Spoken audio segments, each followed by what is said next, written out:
اعوذ باللہ من الشیطان الرجیم بسم اللہ الرحمن الرحیم۔ اور جب ان کے سامنے ہماری آیات پڑھی جاتی ہیں تو کہتے ہیں ہاں ہم نے سن لیا، اگر ہم چاہیں تو ہم بھی ایسا کلام پیش کر سکتے ہیں، یہ نہیں ہے مگر گزرے ہوئے لوگوں کی داستانیں۔ اے رسول وہ وقت یاد کرو جب انہوں نے کہا اے اللہ اگر یہ اسلام تیری طرف سے برحق ہے تو ہم پر آسمان سے پتھر برسا یا کوئی اور دردناک عذاب لا، اور اللہ ایسا نہیں ہے کہ ان پر عذاب نازل کرے جبکہ آپ ان کے درمیان موجود ہیں، اور اللہ ایسا بھی نہیں ہے کہ ان پر عذاب نازل کرے جبکہ وہ استغفار کر رہے ہیں، لیکن اللہ کیوں نہ ان پر عذاب نازل کرے جبکہ وہ مسجد الحرام سے مسلمانوں کو روک رہے ہیں، حالانکہ وہ اس کے متولی نہیں ہیں۔ اس کے متولی تو صرف پرہیزگار لوگ ہیں، لیکن اکثر لوگ علم نہیں رکھتے۔ اور خانہ کعبہ کے پاس ان کی نماز نہیں تھی مگر سیٹیاں اور تالیاں بجانا، سو اب عذاب کا مزہ چکھو، یہ تمہارے کفر کی پاداش ہے جو تم کیا کرتے تھے۔ بے شک جو لوگ کافر ہیں وہ اس لیے اپنا مال خرچ کرتے ہیں کہ لوگوں کو خدا کی راہ سے روکیں، یہ آئندہ بھی اسی طرح خرچ کریں گے، اور پھر انجام کار یہ مال خرچ کرنا ان کے لیے حسرت اور پچھتاوے کا باعث بن جائے گا،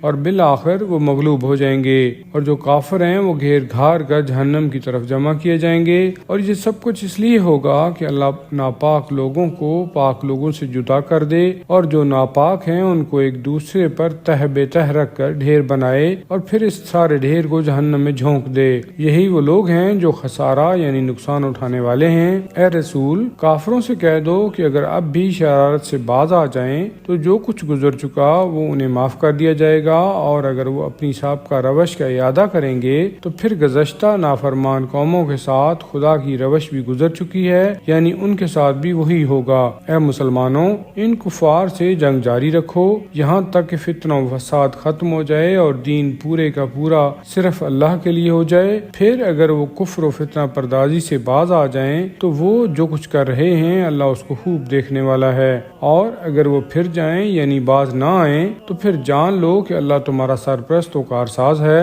وہ کیا ہی اچھا سرپرست ہے، کیا ہی اچھا یار و مددگار ہے۔